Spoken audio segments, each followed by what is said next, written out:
Did I? What? Yeah. It's okay. Is it recording? Yeah, yeah.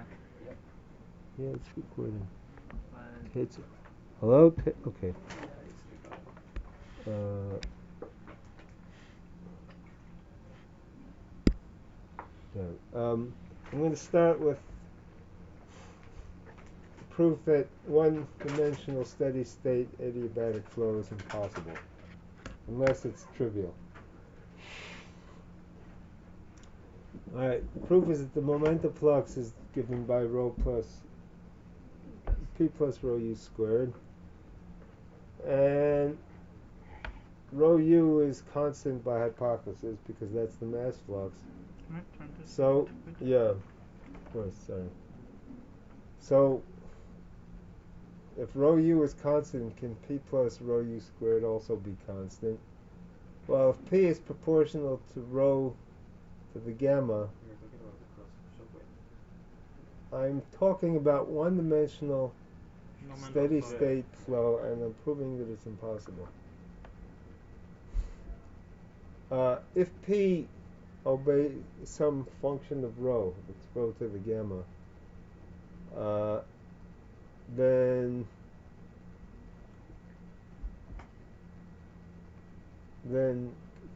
this constant that relates p and u to the minus gamma is just given by whatever it was in minus infinity.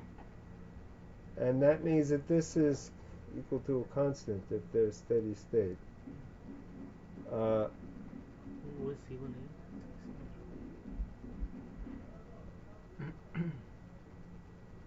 But that means if I differentiate it with respect to x, I get 0.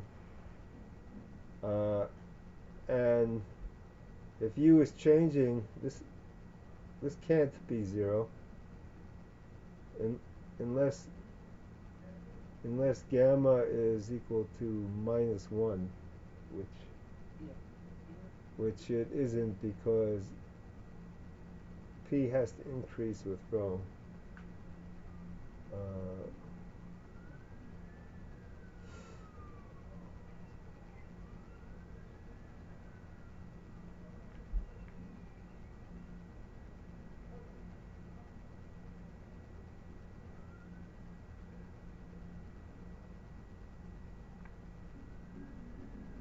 So the point is u has to be constant either way you do it, because either this has to be 0 or this has to be 0, and each one implies that u is constant. So what does it mean? Suppose I make a pulse in one dimension.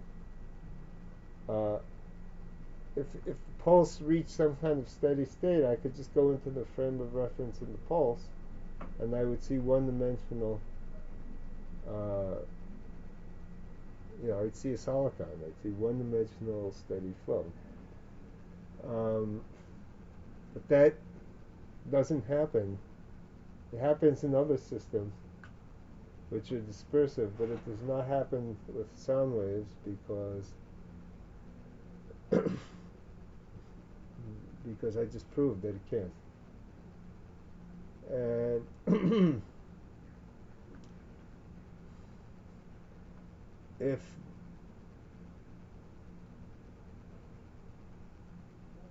there were nonlinear terms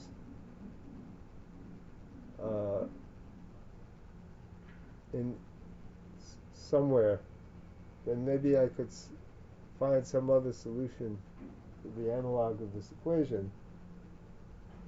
And when do we have solitons? When we have generally when the equations are more complicated, so that like if I have higher order derivatives, then the expression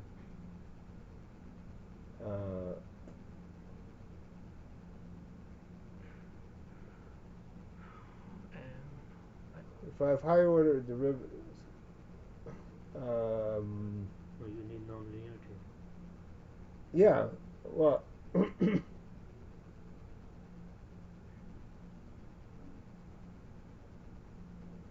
would I need a nonlinear term, or would I just Nonlinear need term. higher order derivative? I mean, could I get away with the linear higher order derivative? You need nonlinearity in some way to be discursive. It's linear, then that is moving like a wave. This is individual, they're not interacting. It is linear, clearly. In higher order derivative if it's linear and non-dispersive, if it's linear and non-dispersive, then each wave is, I can superimpose solution. Each wave is, but you see that, but that's okay, because I can make a non-dispersing waveform, and it all travels at the same velocity, and then I can have a one-dimensional steady solution if it's linear and non-dispersive. The problem is that this is non-linear.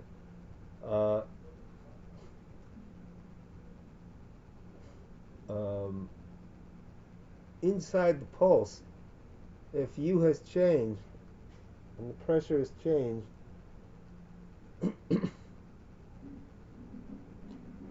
then P over rho and dP d rho have also changed. If P is exactly proportional to rho, it's exactly proportional to U to the minus 1.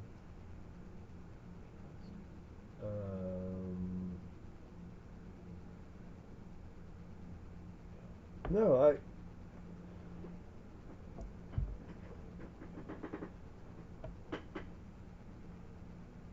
I think that this in itself is nonlinear if the perturbation is large.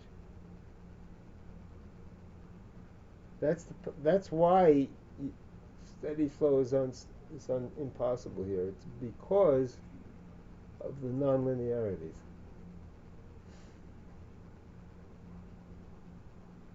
And basically what happens is that inside the sound pulse, the sound velocity is higher than outside. Well, and you don't even need that, because remember the characteristic moved at a speed of sound speed plus velocity. And even if the sound speed were the same, the characteristic inside the pulse is moving faster than, say, at the edge of the pulse. So you're going to have two different characteristics that cross. And that's contradiction, because what if they have different Riemann invariants? How can the Riemann invariant take on two different values at the same place? So it's just a way of saying that the equations break down before that. Now I think that if you have higher order derivatives, then the higher order derivatives become large when the pulse steepens, and if it's a dissipative term, then I think you can have a soliton. But until you put in the higher derivatives, just from what we've seen here,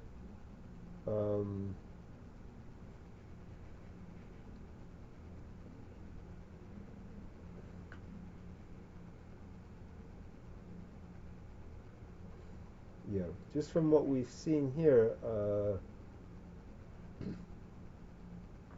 pulses have to keep steepening until you get a discontinuity, and that's a shock wave. Now, if I have higher order derivatives, it turns out that the equation for the momentum flux is different from this.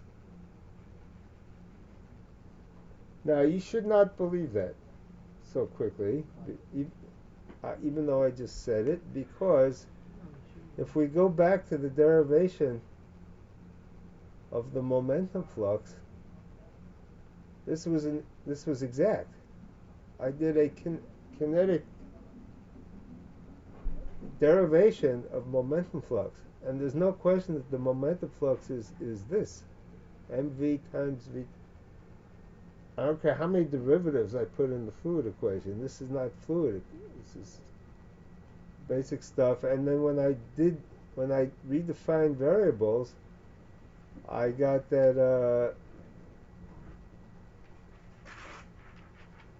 This is all true that if I define p to be this,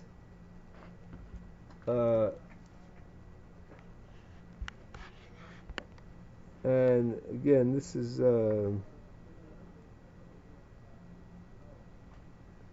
this should be v minus u, not.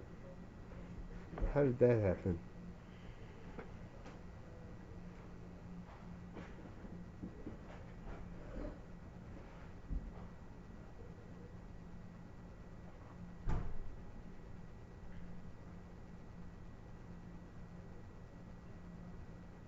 Yeah, so I was here. It should be v minus u. If I define p to be this, then that should be an exact description of the momentum equation, of what the momentum is. So how could I ever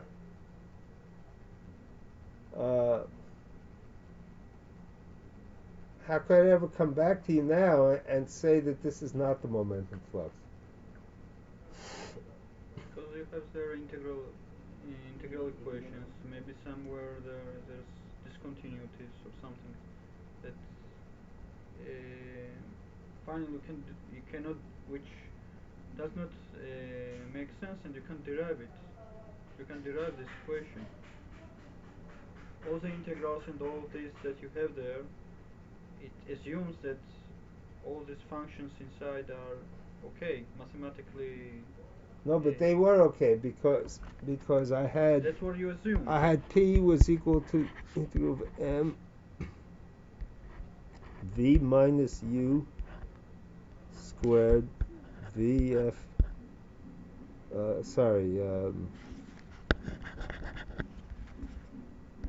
F dv.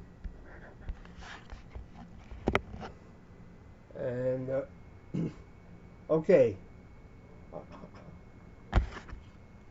I define p to be this, and if I define p to be this, then this is always true.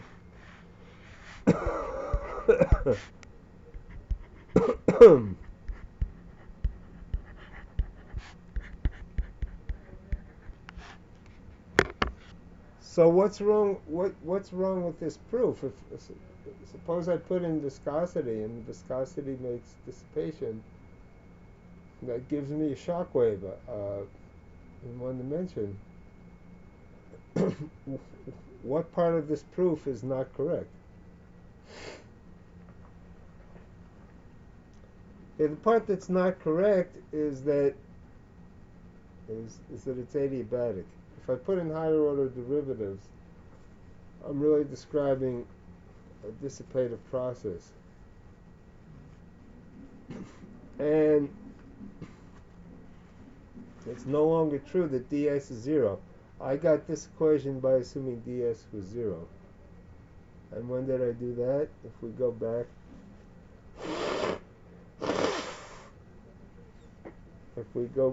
to first law of thermodynamics, in order to get this,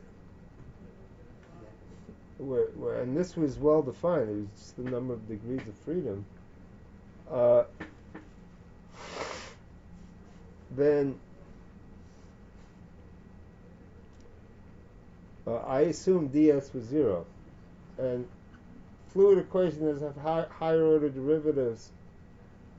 There's a viscosity coefficient next to it, and when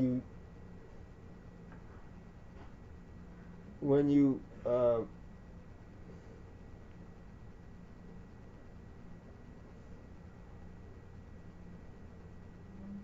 work out what the entropy is, which you can do because you can write the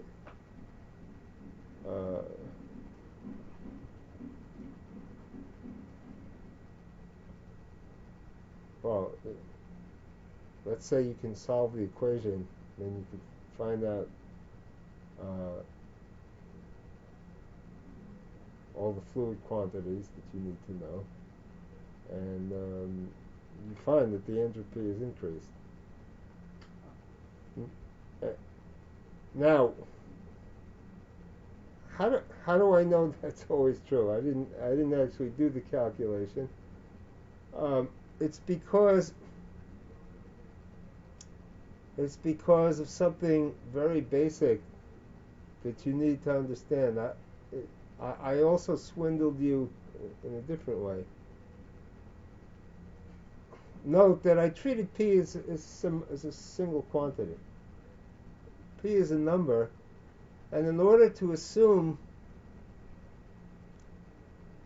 that P is a single number, I had to assume that Vx squared and Vy squared and Vz squared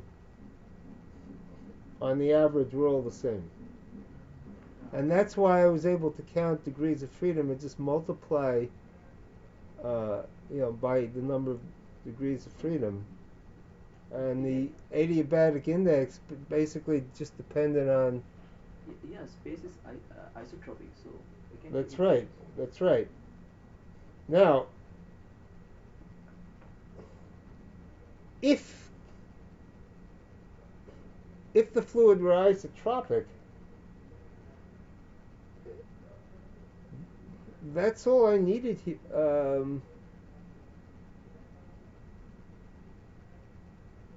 No, I guess I also used ds is equal to 0.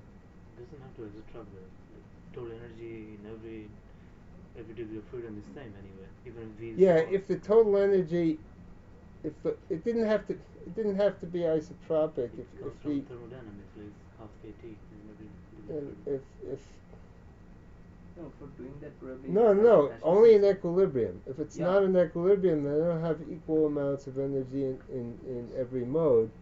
And I thought what you were saying is, well, if one mode always had half as much energy as the other, then n could be 2.5 instead of 3, or something. Maybe, but I would. But if it's what does adiabatic mean? It means that when I add energy, it's always in thermodynamic equilibrium. I do it slowly enough that I've never lost thermodynamic equilibrium, and this dissipation only happens when I'm not in equilibrium and I move towards equilibrium. If I'm always at equilibrium, that is an adiabatic process by definition. So if I were able to keep n always at 2.5 somehow, I might be able to say, well, okay, that's an adiabatic process as long as it's always constant. The problem is that it's in a shock wave. That's precisely what's not the case, because I started with motion with energy in parallel motion, and then I scattered it, and after the shock wave, that energy is going in all 6 directions, basically, all 3 in equal, in some frame of reference.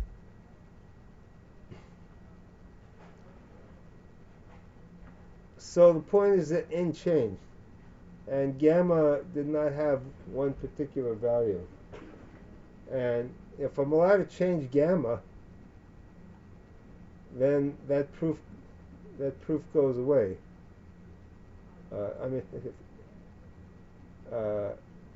If I can change gamma, I can arrange.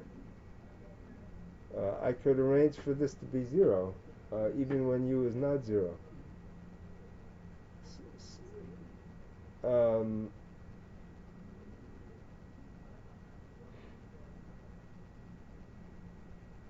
Now, it's not clear that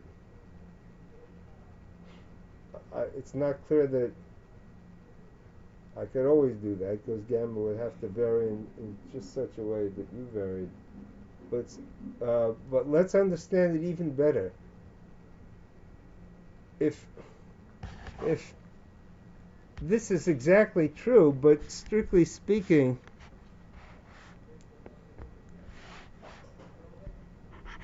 strictly speaking, I should say actually,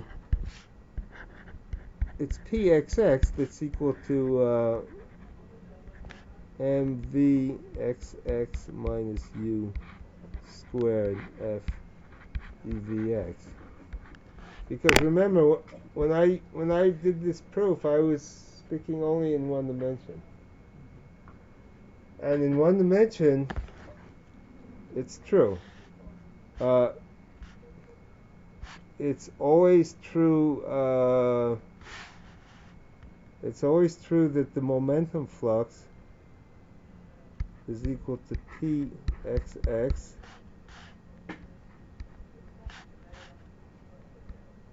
plus rho u squared.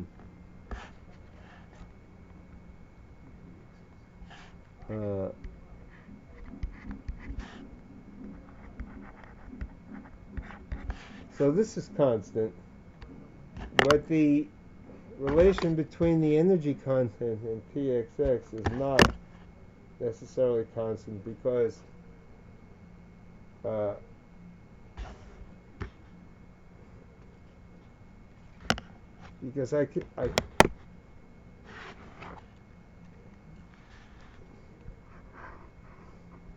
because if I write p plus rho u squared, I have to write pxx minus p. This is equal to a constant. And if pxx is not always equal to p, in other words, if there's an anisotropy, then this term becomes important. Now, in a fluid approach, I think this term is proportional to the viscosity times du dx.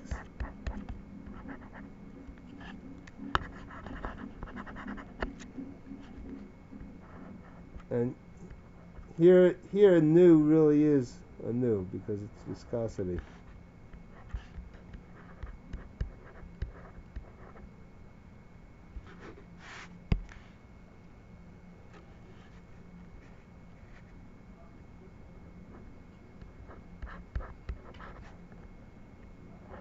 So, if P is not equal to Pxx, then there is a difference, but that will be added with P and it will produce again Pxx.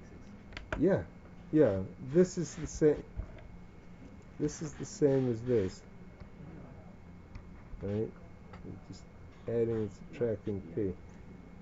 And P is a misnomer. It's something you use in the fluid equations, but it's based on an assumption of isotropy, which breaks down at shocks.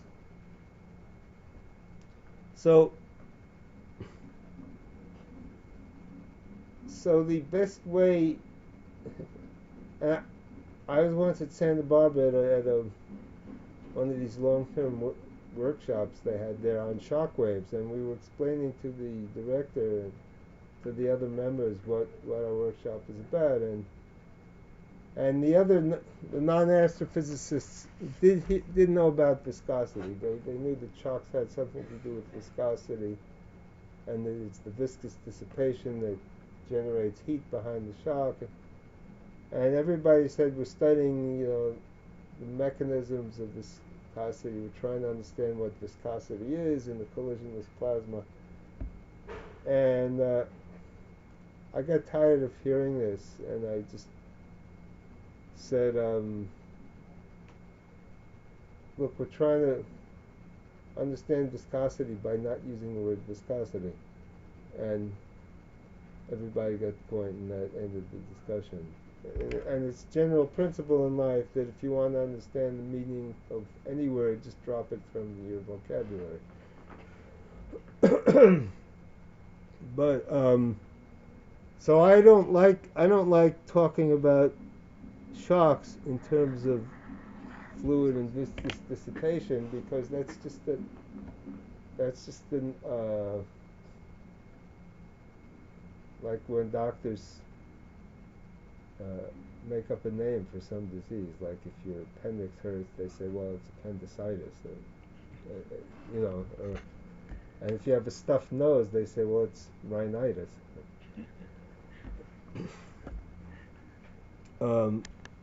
Really, to understand shocks, and especially collisionless shocks in astrophysics, um,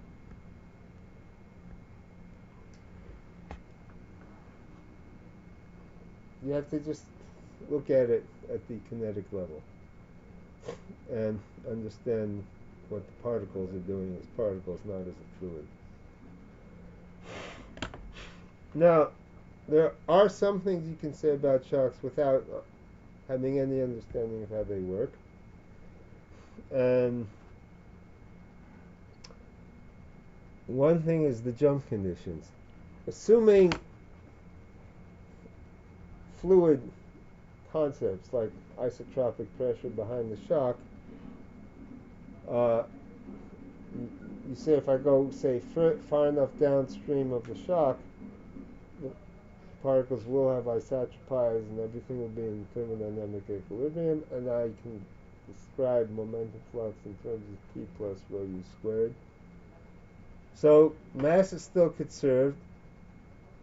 Now again, u is not constant, but I assume it's piecewise constant. Like it was trivial before the shock and trivial after the shock, but not the same parameters. So I write rho u minus is equal to some constant, which I call 1, and it's also equal to rho plus u plus, because the amount of matter flowing in from behind the shock has to equal, from ahead of the shock has to equal the flow flowing out behind the shock. But by the way, downstream of the shock means behind the shock, because the shock is moving. If you were in the frame of the upstream fluid, the shock would be moving towards you. But if you're in the frame of the shock, the fluid flows from ahead of the shock downstream to behind the shock. And since we like to think of flowing in the positive direction, I always like to think of upstream as being minus infinity and downstream as plus infinity. Now again, the P plus.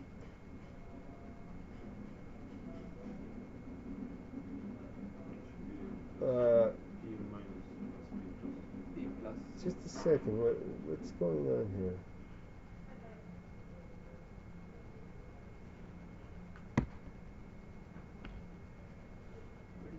This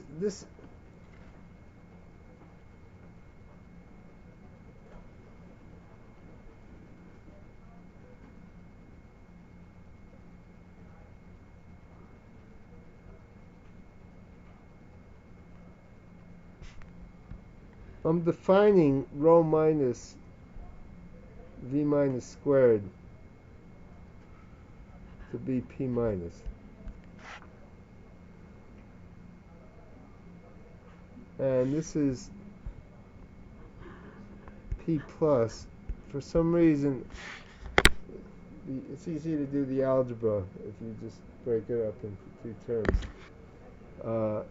Because after all, the fluid does have a density, and I've already defined what the density is. I've already used that, and v minus squared just helps me make sure all my terms have the right dimensionality. I didn't make an error. So I get that 1 plus v minus squared equals 1 over u plus times v plus squared plus u plus. I'm defining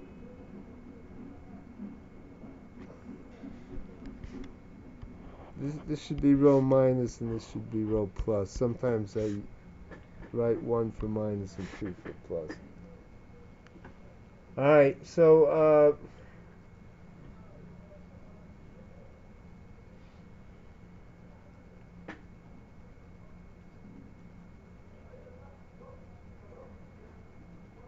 have no idea what this means. Um,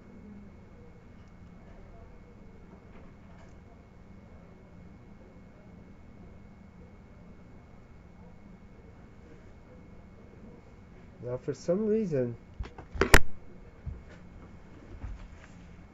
Yeah. What?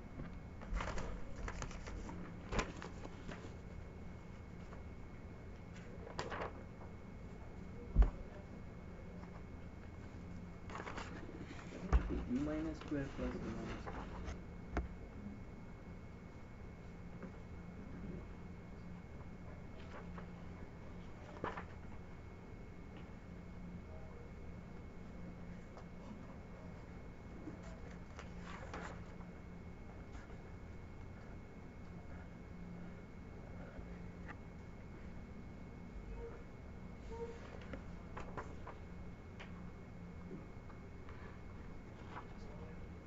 what? Why is some of this just not even here?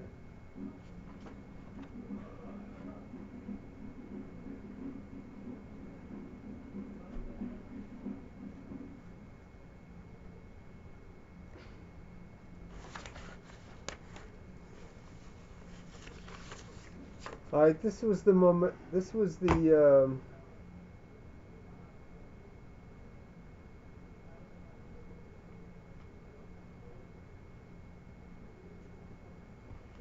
Yeah. She just wrote it wrong. And here it's 5/3, which is.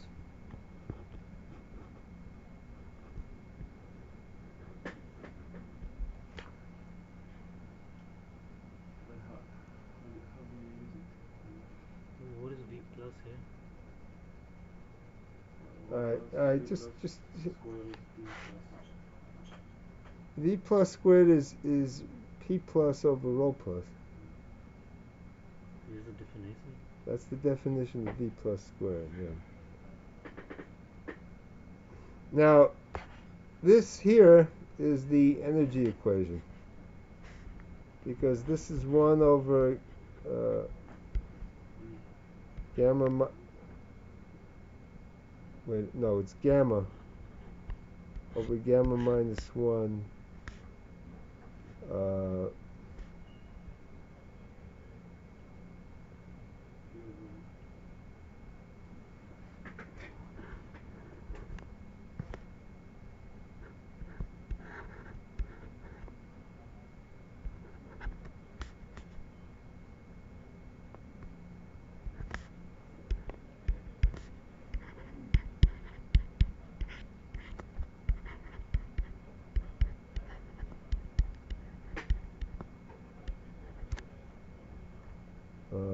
And this here should be a 1/2 here, right? Alright, so gamma over gamma minus 1 is 5/2.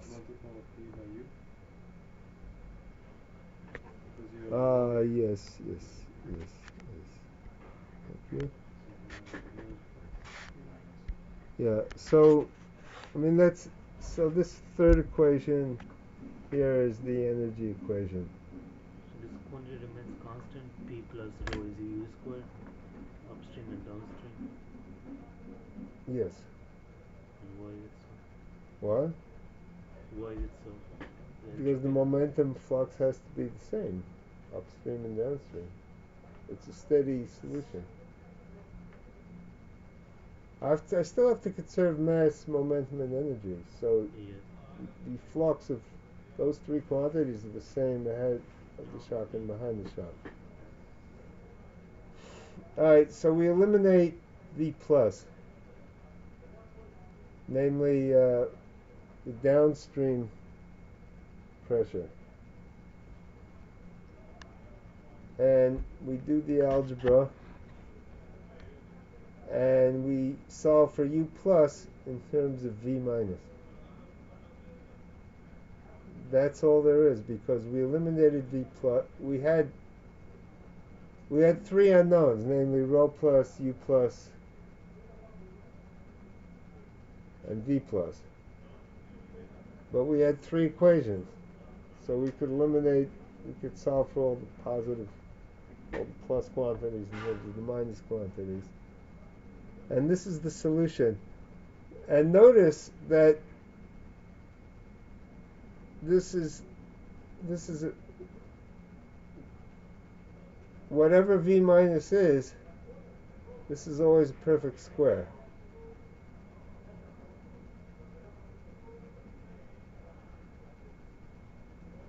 I added terms here. I had 5v minus squared.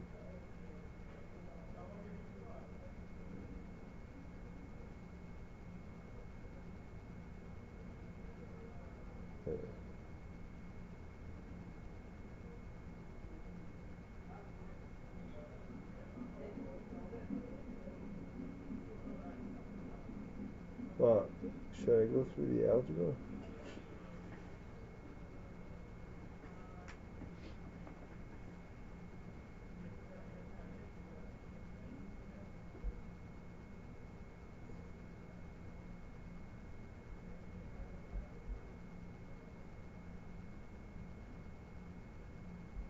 I'm trying to solve for u plus. This is a quadratic equation for u plus, and this is the famous 5 times 1 plus v squared minus u squared is the b squared, the determinant of the solution. This 25 1 plus v squared, I think should be square here. There should be a square here. And the minus 4ac is equal to this. No, but it's v minus square multiplied by 5. Should be 5 inside. Separate it. What's the number? Just a second. V minus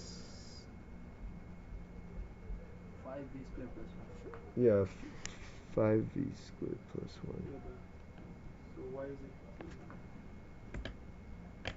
Why is it v equal squared to? minus 4ac is equal to. Why is it equal to the other side? No. Just a second.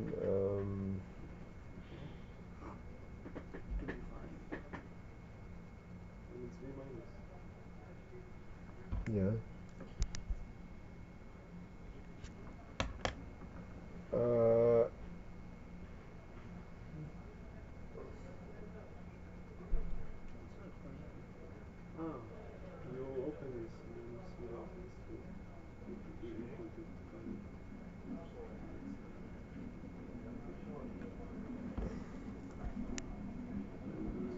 Minus 90. Yeah. 25 is there. It doesn't Minus add up. 80. No, it doesn't add up. Yeah, it does. How? But 25 minus and 90? 80. 80. Yeah. What?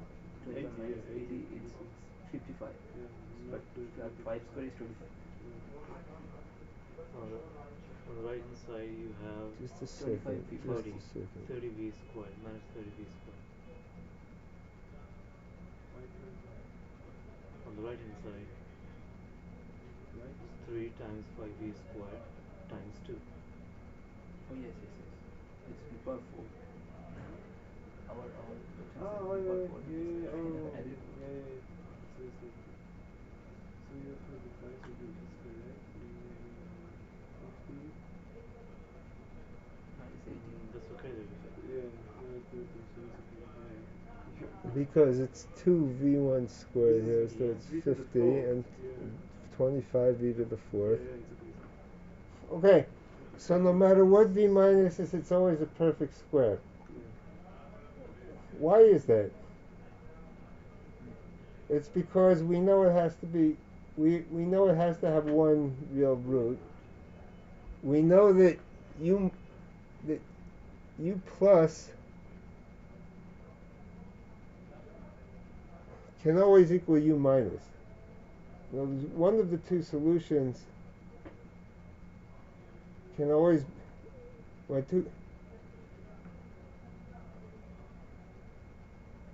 one of the two solutions is that there was no shock. That u plus is equal to u minus. So if I solve for u plus, uh,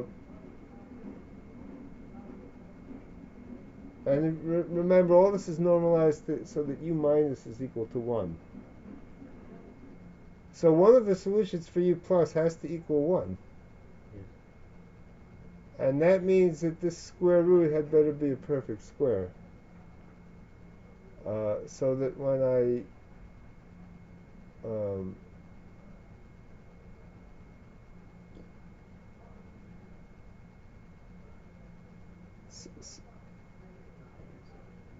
you did minus, it would be 1. so I would get 5 plus 3.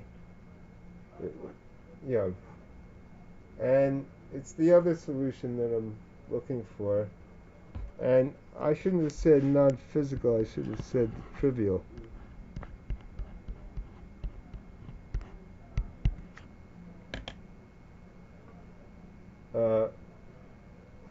Well, that's this. But if I separate out the v minus terms, it's 1/4 plus 3 over m squared, where m squared is equal to this. This is called the Schacht-Mach number. And this was for a gamma 5/3. More generally, even if I picked a different gamma, it would still be a perfect square for the same reason. Because u minus equals u plus always has to be one solution. So then I would get this as the compression ratio. For very large. Note that for relativistic shocks, gamma is 4/3, and then the compression is 1/3 over 7/3. No. Or 1/4. I don't know, I'm talking about the 4/3 minus 1 is 1/3. 4/3 plus 1 is 7/3. So it's 1/7. So the I was thinking about the compression for a relativistic shock is 7. Usually they say it's 3. What? No, 4, but for the density. 4 for the density. No. It's 4 for the density for when gamma is 5/3. Oh. For a relativistic matter, gamma is 4/3.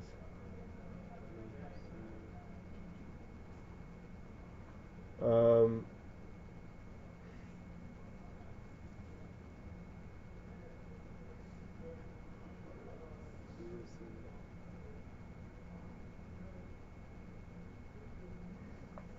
and yet they always say that it's less, don't they? They always say that it's less than 4 for a relativistic shock. Right. Did you ever see it? They say it's 3. 4. I heard 4 something. What? About 4. No, they say that for non-relativistic. But the gamma ray burst community, for some reason, always...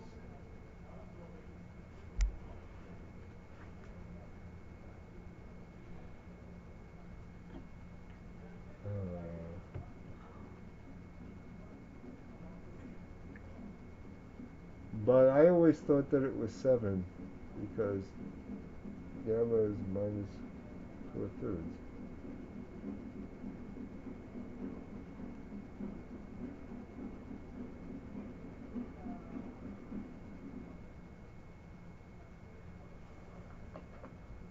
Anyway,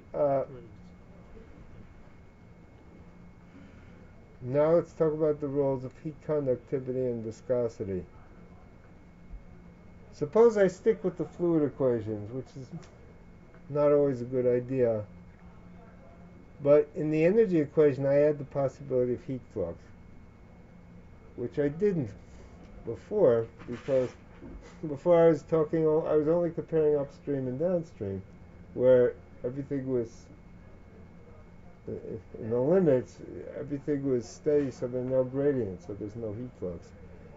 But if I want to see if I can actually get a shock using heat flux. Okay. Because heat flux is dissipative, it can increase entropy, and that's what I need for a shock. But I'm still going to be assuming that the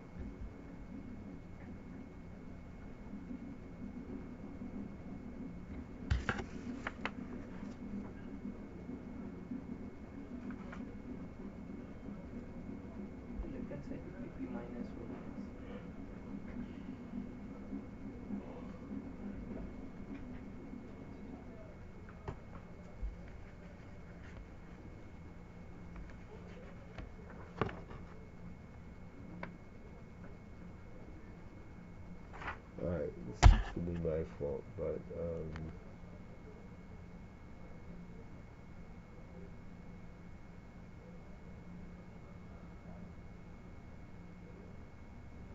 no, I'm sorry.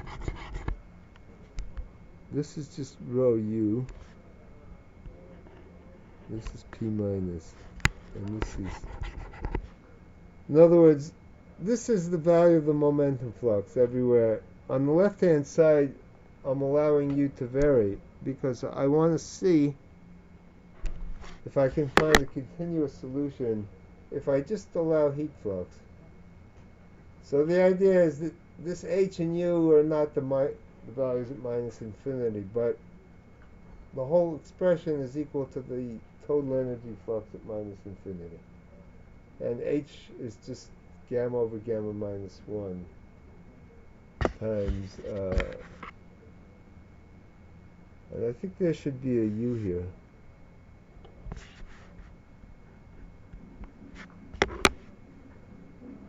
Is it specific enthalpy? Is h is defined as with that? You can see it from the Right. Yeah. You're right. You're right.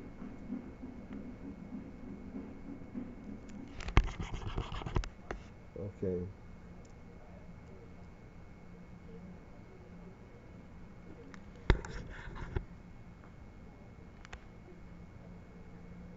Yeah, I have the rho u already divided out here. Yeah, okay, the rho minus u minus is already divided out. Okay, so u, what we do is we make u an independent variable because we know that p is equal to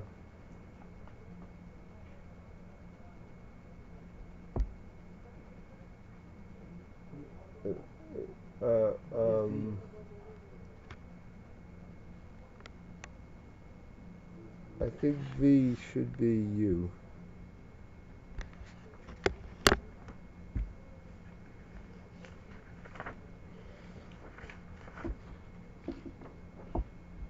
Yeah, it's u over u minus.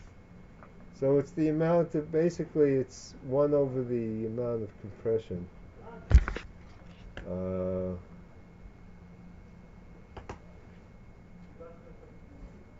Now, h is defined to be gamma gamma of p over rho. I think this should be p over rho u. I'm not sure.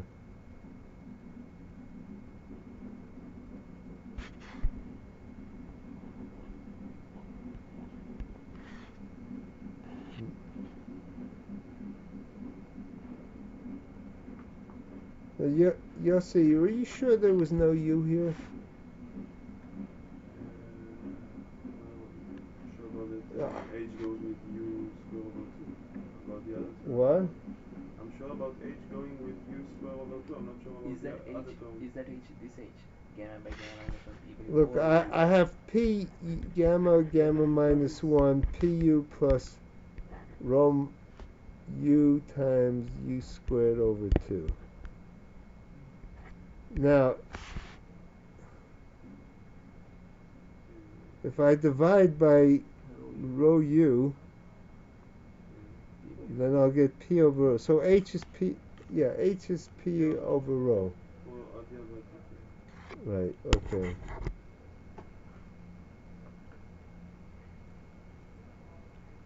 H is p over rho, and I have no idea what this is.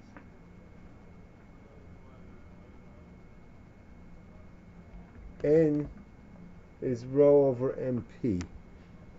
N is the number density, and it's the mass density divided by the proton mass. And I'm not sure we need that. Well, we needed it here. P is equal to nkt, and this is small k, Boltzmann's constant. Okay.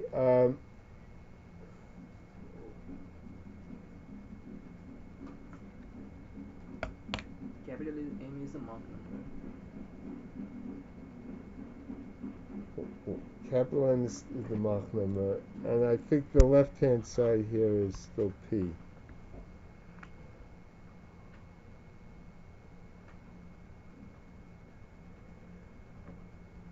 Dimensional means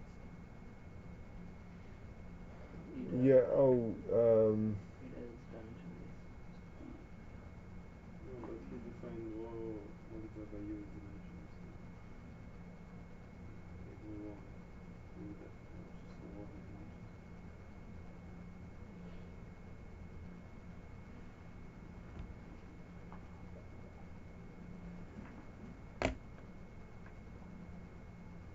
um, What happens to Q?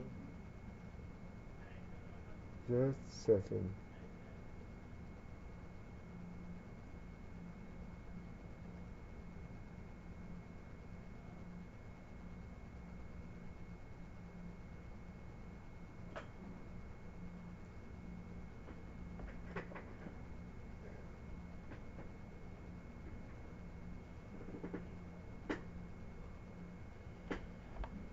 NKT.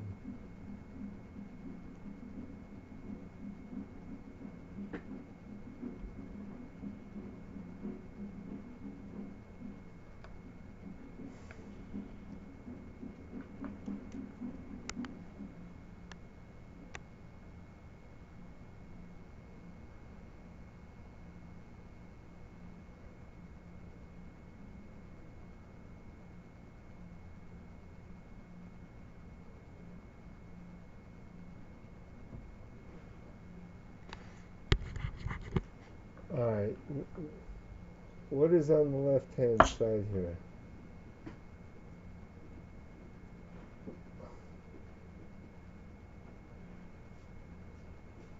M squared was defined to be u minus squared.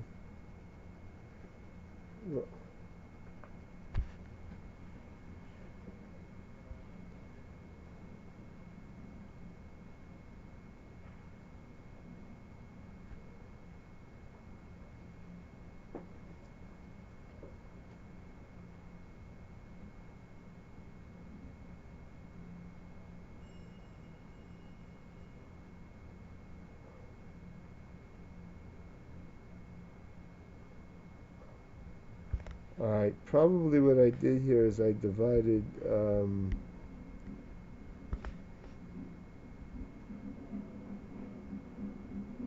by P minus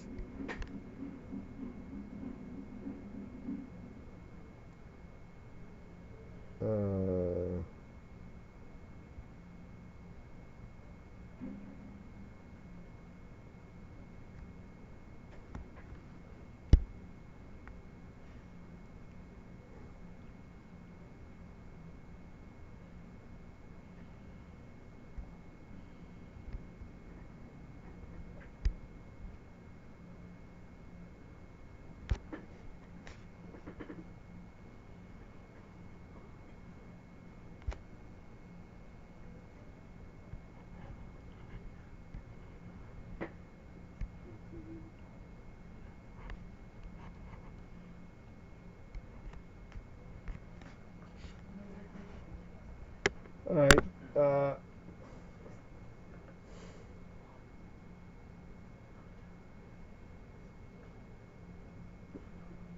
hey, you should be helping me out here. What's on the left hand? Is it P over P minus? What is one p minus?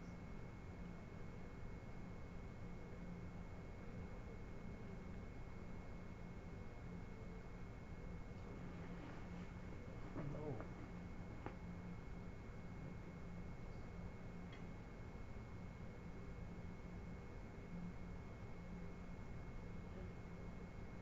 no p minus by p it could be because p u equal to p minus u minus, so for eta to come there would be p minus by p or something.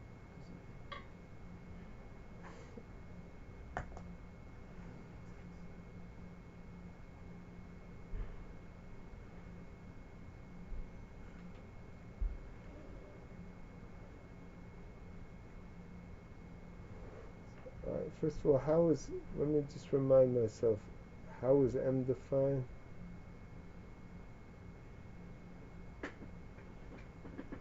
M was defined to be, p minus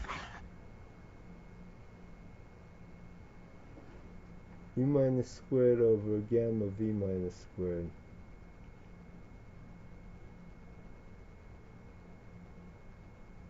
So obviously,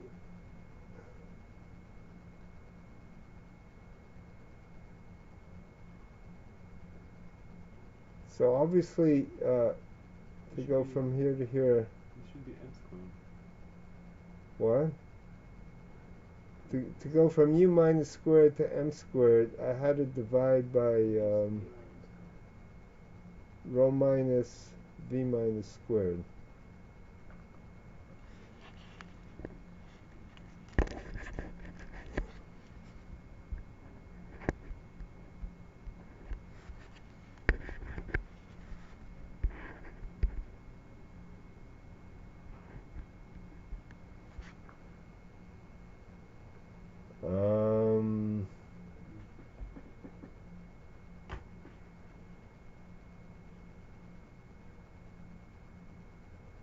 Anyway, to get to T, I have to take P over N.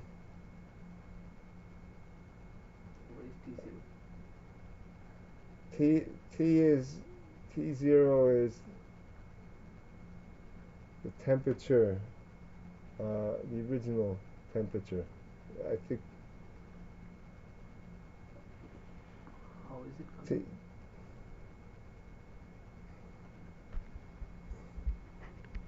T0 is equal to P minus over N minus K.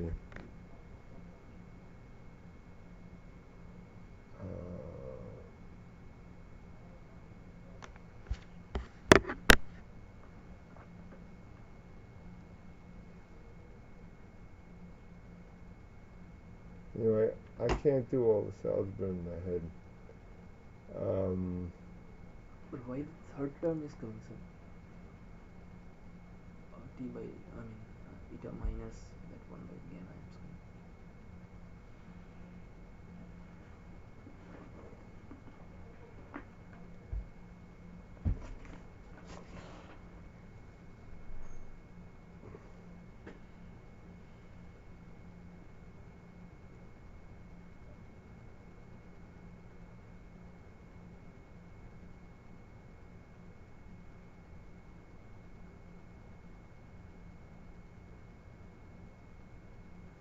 It should be u squared over v minus squared. Or it should be 1 minus eta squared. Is it m squared? Yeah. Well, I think in the first expression it should be m. It shouldn't be m squared. Where? If you have No, squared. M squared is defined to be p U minus minus squared over gamma gamma V minus squared. That was the Here definition you of have M defined squared. m It as No, should be no, m no, squared. no. Here it should be M squared. Eta is u over u minus or u square over u minus. No, eta is U over U So minus. in the first equation it's supposed to be 1 minus eta square. So because there it makes sense.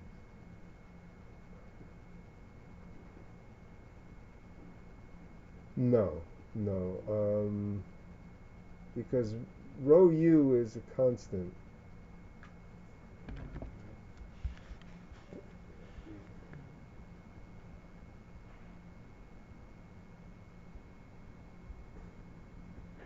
P is equal to P minus plus rho minus U minus squared. Minus rho minus Uh, square. Minus rho U squared. But this is equal to P minus plus rho minus U minus times U minus minus u. Um, More u is rho minus p minus p plus.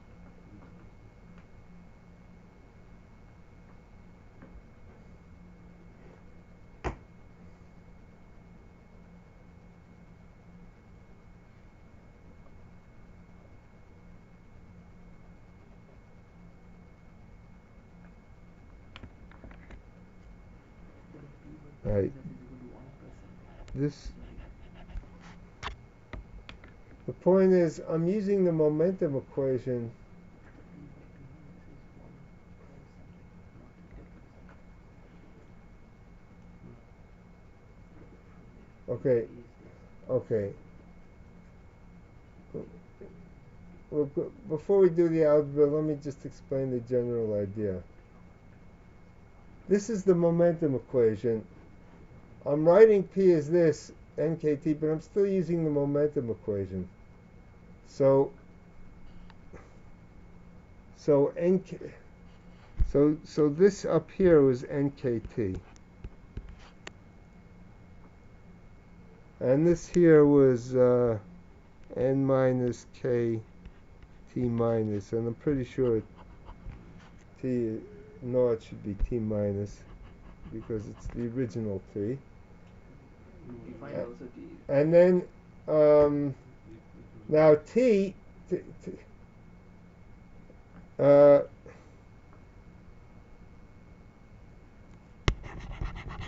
minus that you to, get to, is just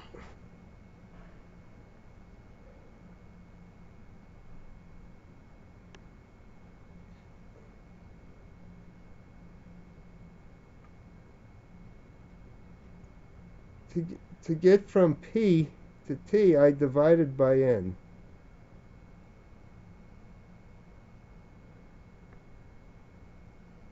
In other words, if I would have had n times t and n minus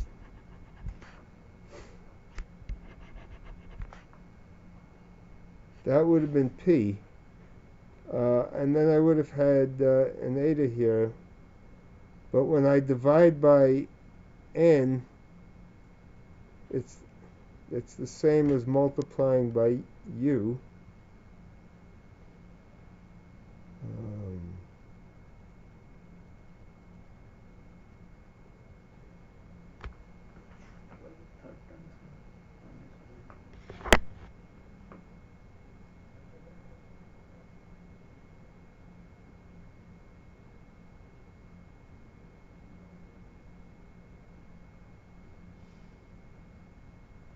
minus 1. Clearly, this was a constant. I divided by.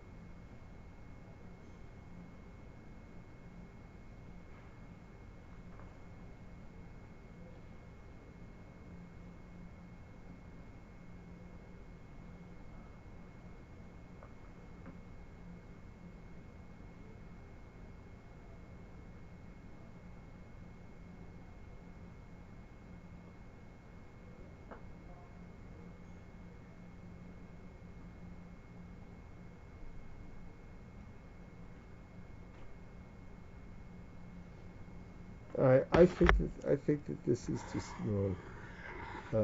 I'm not sure about this.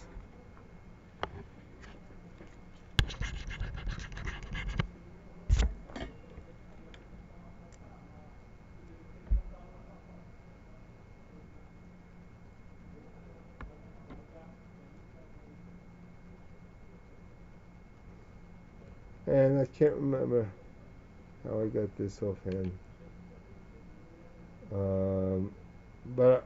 But the idea is, if you just take this momentum equation and substitute for p, you get a relation between t and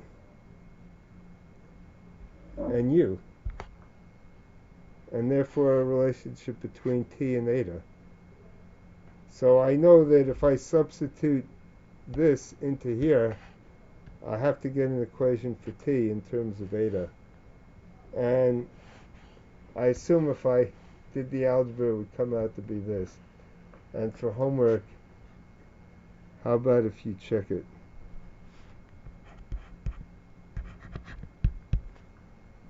Just derive that equation. Looks like the first one is correct. What? This one? Yeah. Why is this correct? It's basically if you divide the very first equation on the screen Yeah. with gamma p bar, no, just with p minus. Here's the point. Here's the point. Here's the point. This was a constant. No, you need to keep gamma on one side. Sorry, the eta on one side. This was a constant, and this was proportional to 1 minus eta. Now, obviously, I multiplied by eta, which is the same as dividing. No, it was the same as multiplying by u, which is the same as dividing by n. Yeah. So I divided by n, but what I don't understand is why I divided by eta here. There's something wrong. But the point is, I can solve for the heat flux because I know the temperature.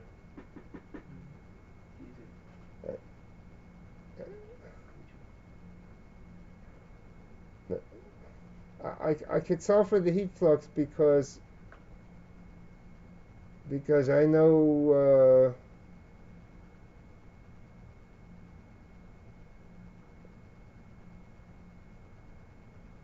I could solve for the heat flux because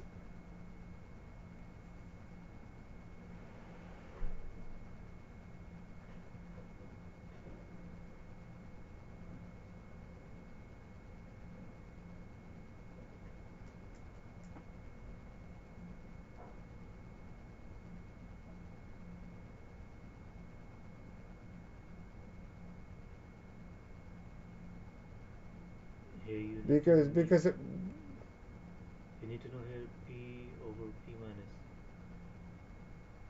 to know heat flux, which is the equation you will circle. I've eliminated rho. I'm left with u and p. And I have two equations. Yeah, okay. Here's the point. The point is I'm making u an independent variable. So I don't have to know what u is. I only have to know what p and q are as a function of u. And I have two equations. I have the momentum and the energy equation.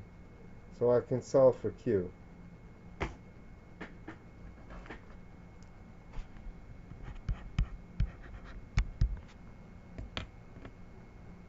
And independent of anything else, I can solve for q in terms of u.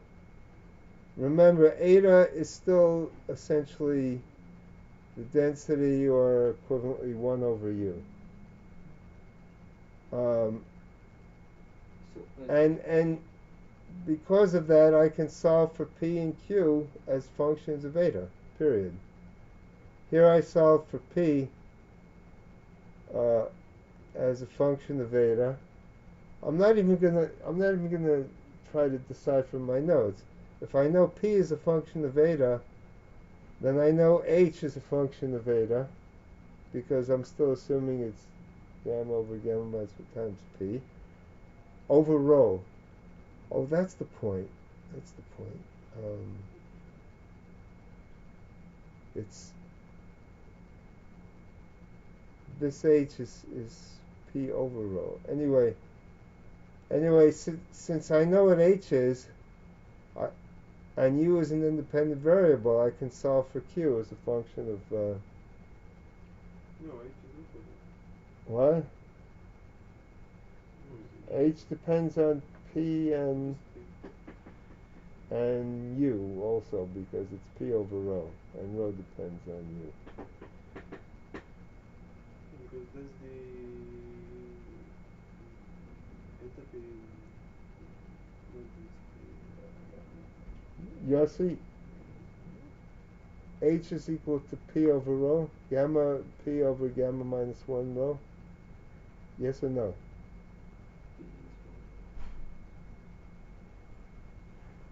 not so sure because here the enthalpy is the density, over It's the the specific enthalpy.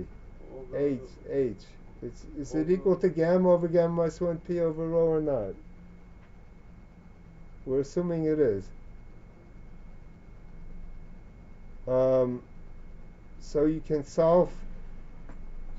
So essentially, what is the second homework to find that or to solve that? To verify yeah, this. yeah, you're right, yeah, you're correct. And eta plus, of course, is defined to be this, which we defined before. Now here's the point. The point is that t is at a maximum.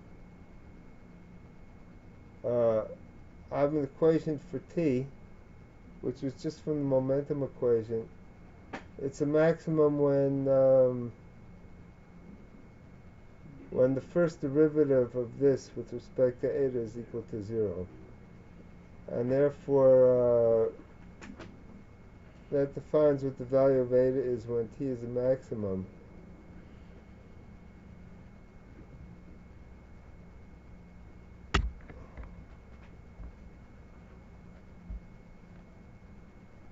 And this should be viscousness.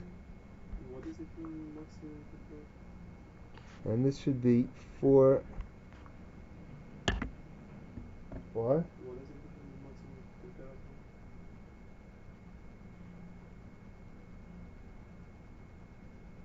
If t is equal to this, then the maximum value for this Yeah, is t. and if it's higher, And that's going to be this value of eta.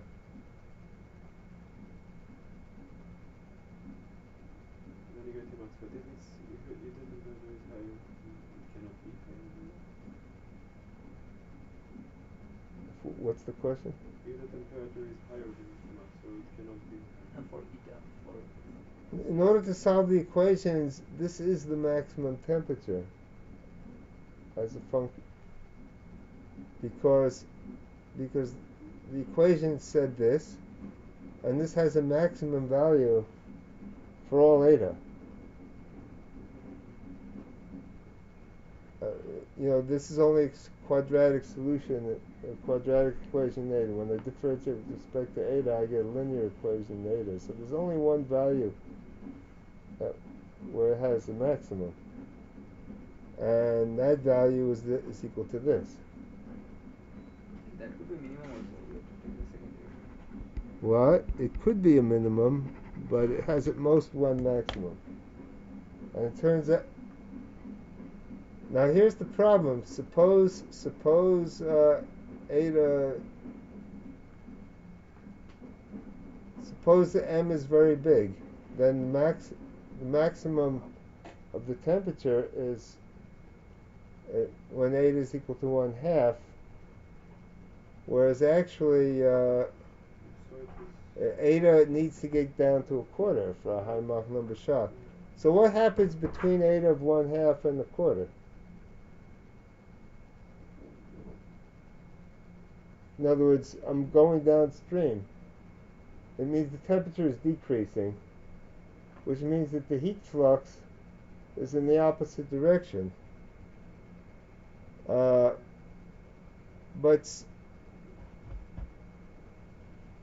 remember, this is a positive quantity because eta is less than 1, so this fact is positive, and eta is greater than eta plus, so this fact is positive.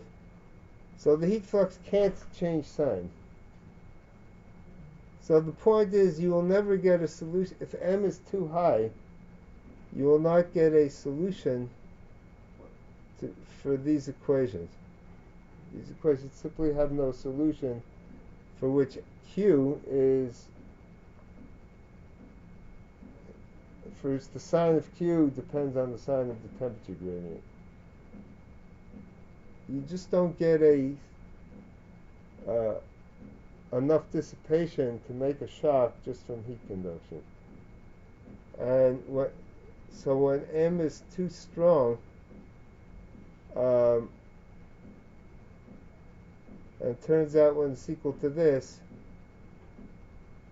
you can't get a shock without viscosity.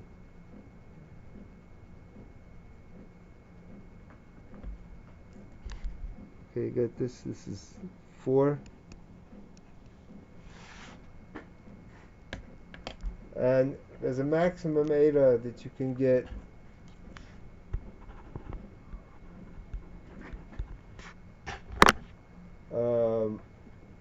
if you want to have if you want to have a shock just based on heat conductivity and not based on dissipation. And that's what I was saying, not based on viscosity. And that's what I was saying before. Viscosity in one-dimensional flow is just isotropization. Can, you get it when P power is greater than P perf. And the viscosity basically isotropizes the microscopic motion. Why is that? Why viscosity does it? Okay, we have to go back to where we were before, that viscosity here is proportional to pxx minus p. And you only get it when pxx is different from py, is it's different from the average value of pxx, pyy, and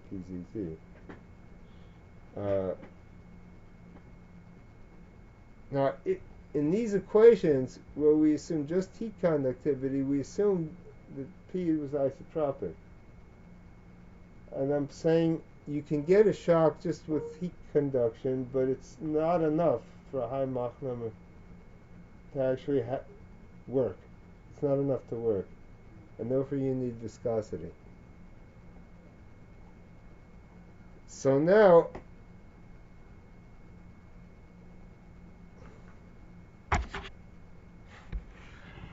so this was the maximum Mach number at which you could get away without viscosity. And it's not very much. It's of order unity. A little bit more than unity.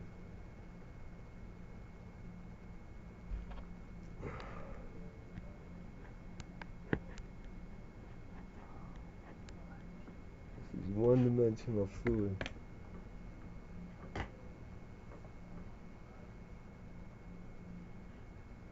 All right. This is the momentum equation with viscosity.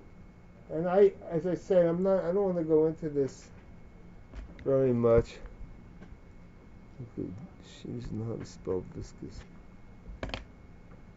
What is it mean? Mu is the viscosity coefficient, which I actually Oh, I wrote me. I wrote no, but I meant mu. Yeah.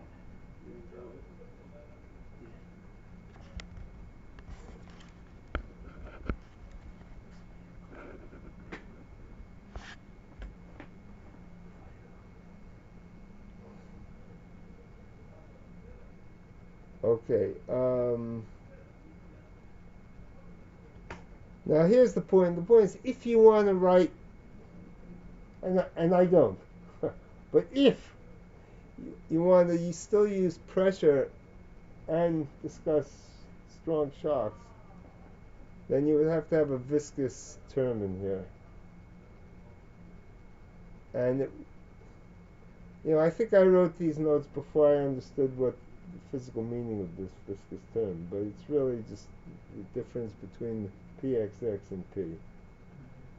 And Why the flow first? what? Why did it flow above P? I don't know. That's because it's a convention. I mean, there's no reason. I could have absorbed it into mu, but this is the way people write it. Comes out of volume of. And in the energy equation, What is sigma is the specific entropy being the mass. And here the point is, this is the heat deposition. It's the divergence of the heat flux. But in addition, there's another term. And you have to include this in the energy equation if you want it to be consistent with the momentum equation. And if I integrate over x by assuming all three terms are constant, I get this extra term in the momentum equation and this extra term in the energy equation.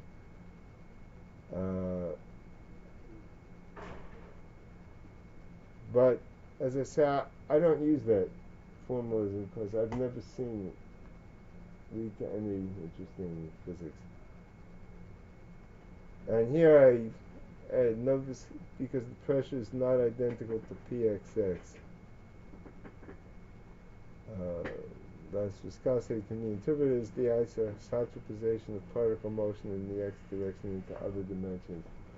And by the way, when you calculate the viscosity of in an accretion disk, where the particles are in Keplerian orbits, you do a similar thing. You calculate here, because there are different Keplerian velocities, there's a velocity shear. This was one-dimensional viscosity, but what about shear viscosity? When you have two different fluids moving in two different rates, then there's friction between them. So the question arises,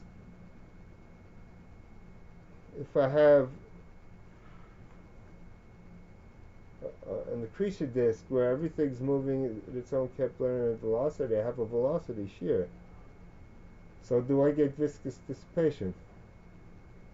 Well, if the orbits are entirely circular, then they never overlap. And the answer is no, because particles never collide with each other, so how could there be friction? Now, suppose particles collide with each other, how do you calculate the viscosity? First of all, is it positive or negative? If it's positive, it means the faster fluid is speeding up the slower fluid.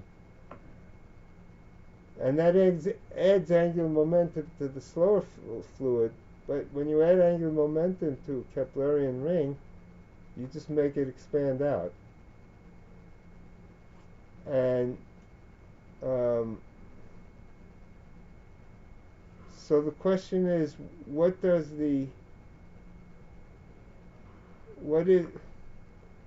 that viscosity microscopically? And the way you figure it out is you say, well, if there were no heat, there'd be no friction, because particles would never collide with each other. Anytime there was a velocity difference, if the orbits were completely circular,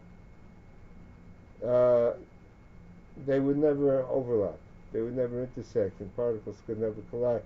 But if I introduce a slight ellipticity into the particle trajectories, but they're still interacting through gravitational interaction, even if they're in two different circles.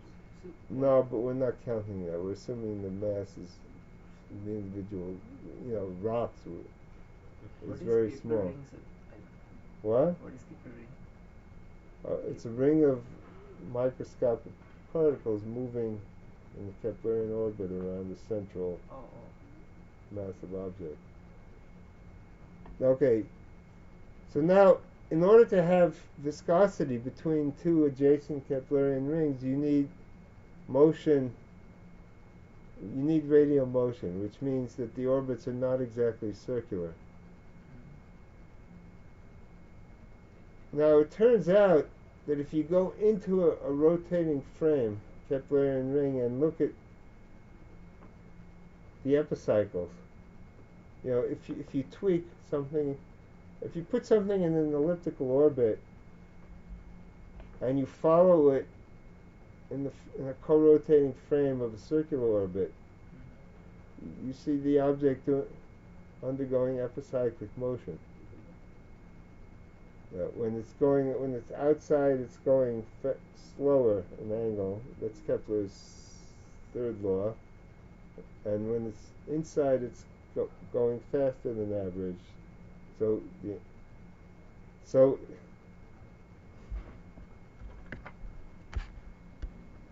So the epicycle moves if if the orbit is moving, say, counterclockwise, the circular orbit, the epicycles are moving clockwise. Uh, and the point is that when it's outside its own orbit, particles moving in a circular orbit that, that really are part of the ring just outside are moving faster and they hit it. Um, and the question is, in which direction is the angular momentum transfer? And you don't know that a priori.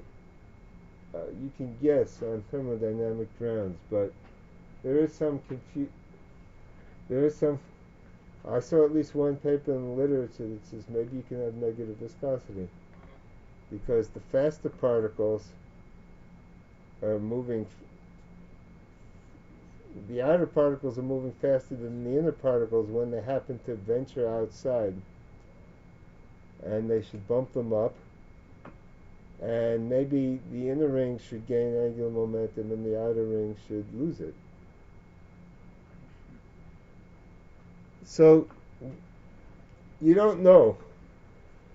But the one thing you do know is that at any given point, collisions will isotropize the distribution. So if you look at the particle distribution at any given point, you know that viscosity is isotropizing them.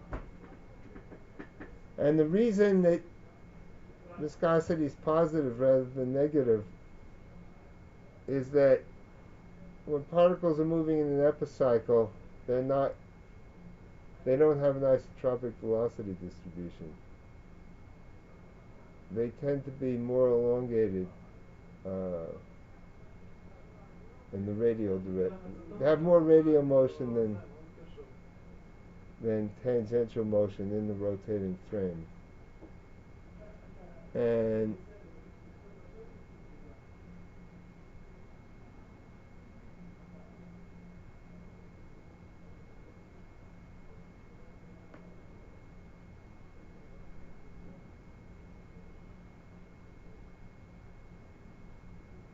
collisions,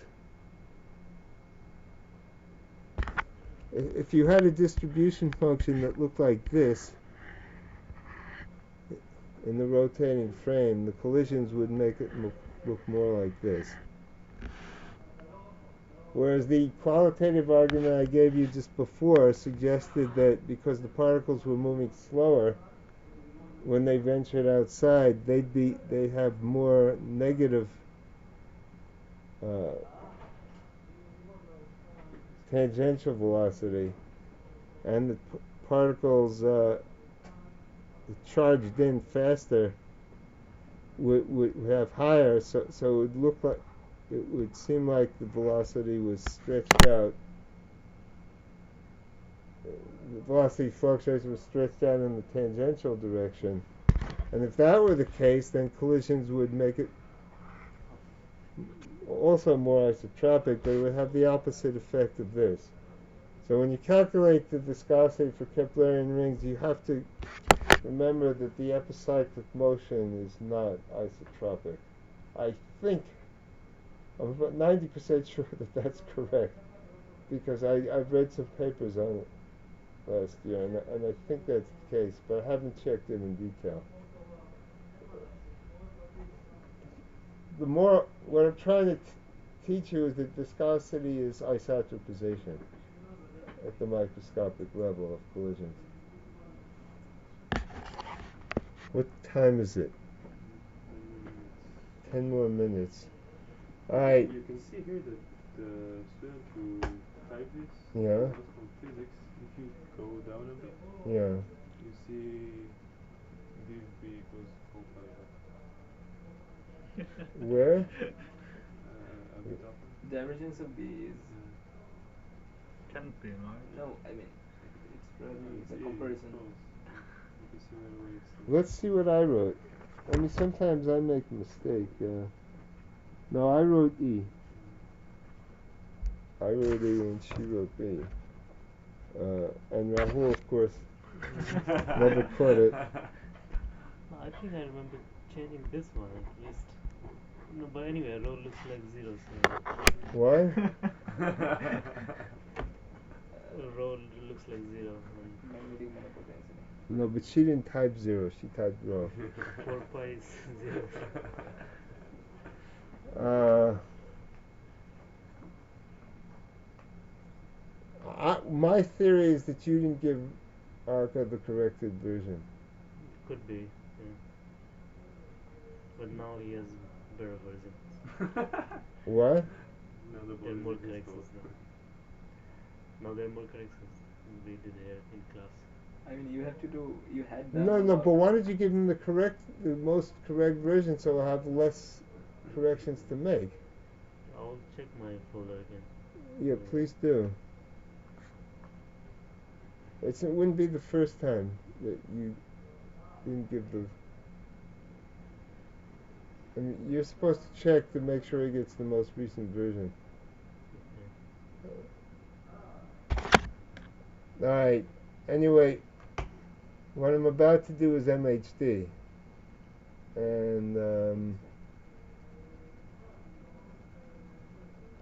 And I have enough time to at least explain what MHD is. I mean, MHD is a limit. And it's a limit where everything changes slowly compared to the gyro frequency of the particles. So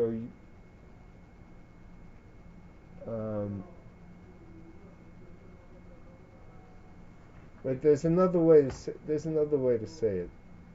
Everything means what changes?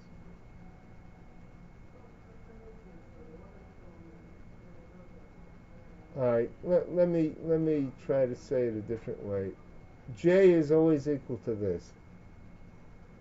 MHD allows for the fact that there's both magnetic field and fluid motion. And sigma, normally what you're accustomed to is to see is to just see J is equal to sigma E. That's Ohm's law. But in MHD, Ohm's law is if the fluid is moving relative to B, then in the frame of the fluid there's a different electric field. So really J is equal to sigma times E prime. And E prime is equal to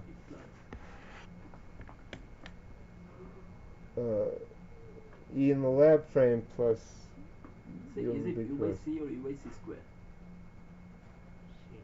C.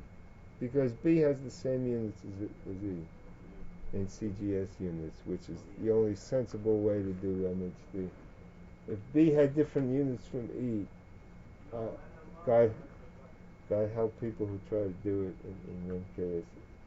And the reason astrophysicists use CGS units is because E and B have the same units.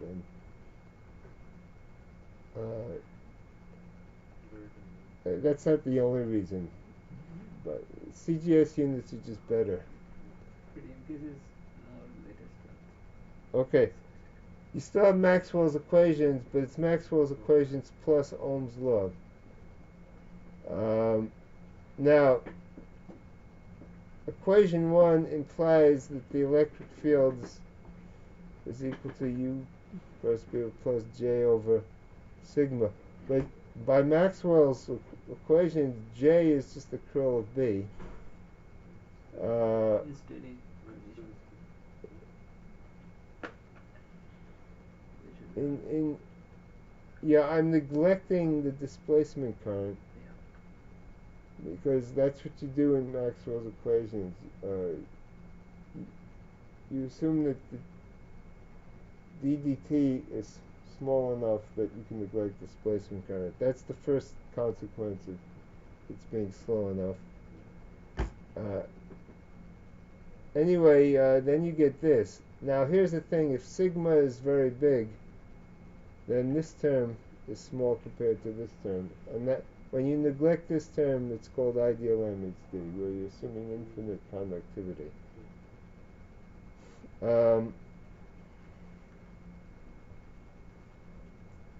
And then if you substitute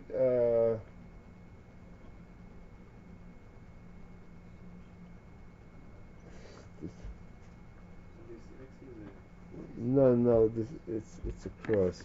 It's the curl of E.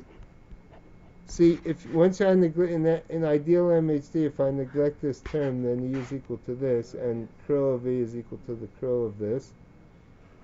But the identity is also wrong. Where? It will be minus. There will be divergence. Where are you talking? That in that identity. This? Used, yeah. It won't be minus there. No, this. It's a cross.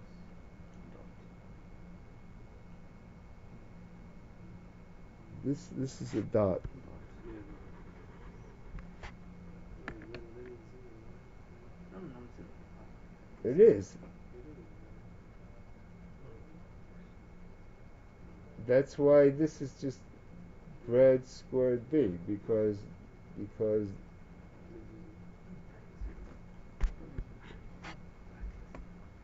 look, I mean it's clear that this term is simply this term, and this term is simply this term.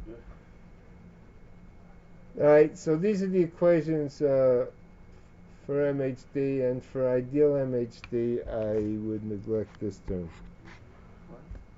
Because ideal MHD means that sigma is infinite. Oh, right. Perfect. Okay. Now, generalized Ohm's law includes ion and electron inertial terms, and J is not simply proportional to E. And MHD is, by definition, valid if inertial terms are unimportant. So wait.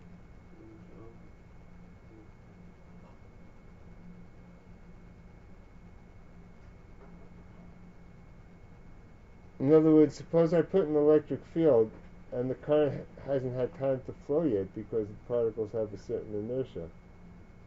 Then I couldn't specify the current simply by specifying the electric field, because current would increase as the inertia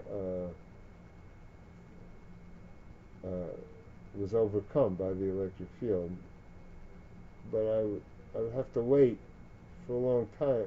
I would have to wait long enough until the current had achieved a steady state. So it was just a function of the electric field. So you get the feeling that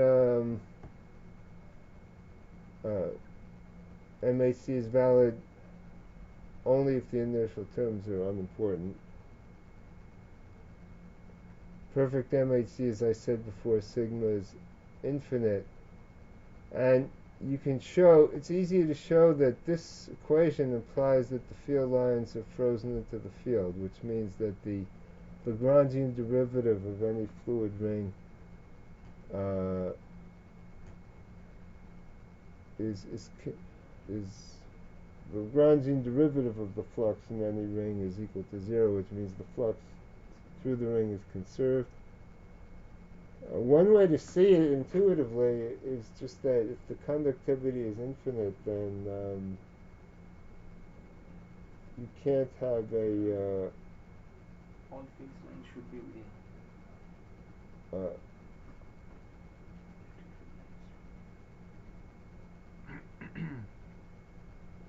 Then E dot dl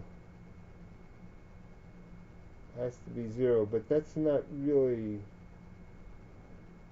No, E dot dl 0 means dou b dot E. But here's the thing: E dot dl being 0 means the flux is conserved through a static ring. When the ring is moving, if you want to say it's conserved through a moving ring, you really have to pick the electric field in the moving ring at each point, and they may move at different places. And otherwise you will have induced EMF. And you have So you have to so the flux through the ring at that instant is not zero, but you have to consider the fact that the ring itself is changing. So the Lagrangian change of the flux through the ring is this should be a partial derivative in the first term.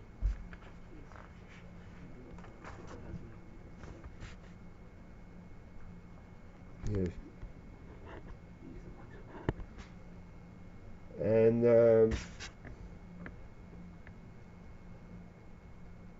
then the second term involves the actual change in the area due to the motion of the ring. Well, the ADT at any given segment is U cross dl. So now I can write this as U cross dl.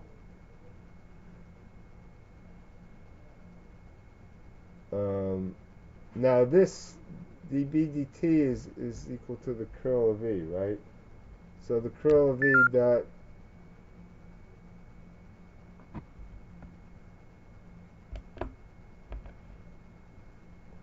alright, so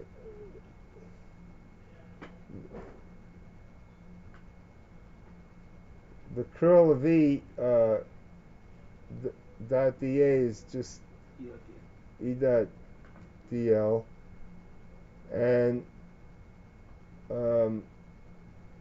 if the ring was static, this would be 0, but we still have this term to compute, and that's U cross B dot dl.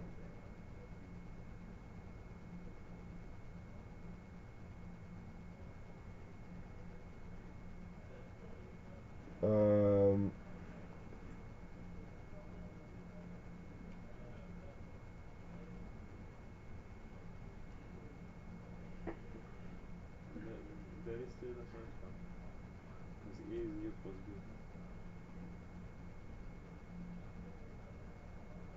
And ideal MHD minus C is equal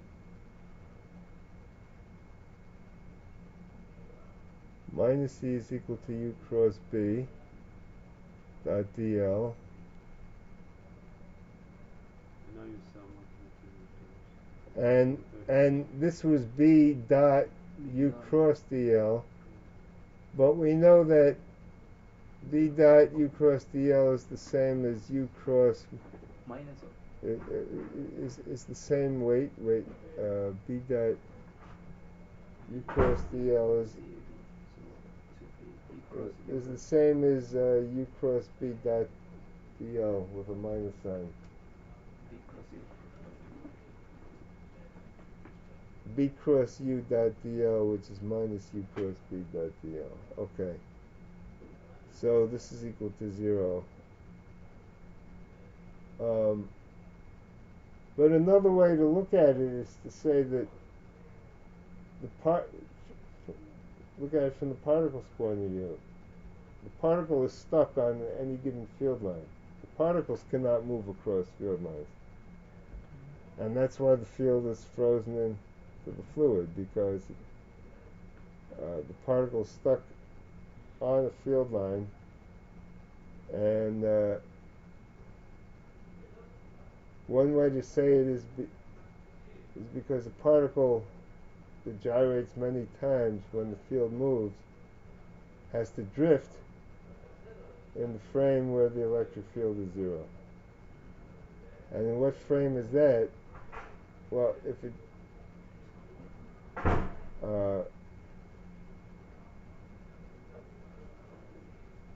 if I go into a frame where well, we haven't discussed drifts yet, have we? But another way to say that the particle's stuck on the field line is to say that if the field lines move, you could define U as being the motion of the average motion of the particles. That's what we've been done up till now. But suppose I say U is the motion of the field lines. And it means when I go into that frame of reference, there's no electric field. Well, I know a particle that feels an electric field in the presence of a magnetic field. If I ask what the solution to its equations of motion are, the answer is a lot easier if I just go into the frame of reference where the electric field is zero, because then I know it just gyrates around the same field line. So I go into the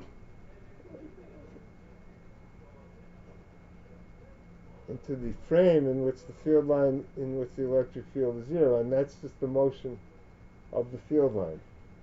That's what field lines mean when you assign motion to them. It means that when you move along with them, there's no electric field.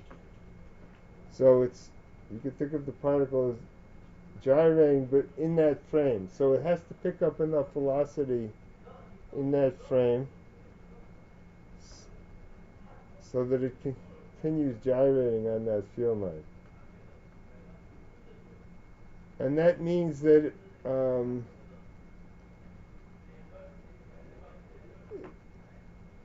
it'll always take half a gyration for the particle to figure out that it has to move with the field line, because after all, if it's doing this and the field line is moving, so it's always on the same field line.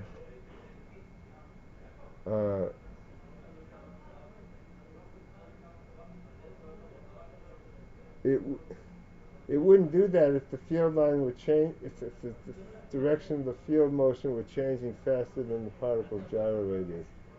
So the characteristic timescales of the change in u has to be slow compared to the gyration of the particle. And the point is, it's very interesting, but there are different ways to look at frozen field. You can think of it from the particles. You can think of it as particles drifting with the field, or you could think of it as the particles establishing currents such that the field will always stay within the particles. And I guess we're past time, so we'll call it then.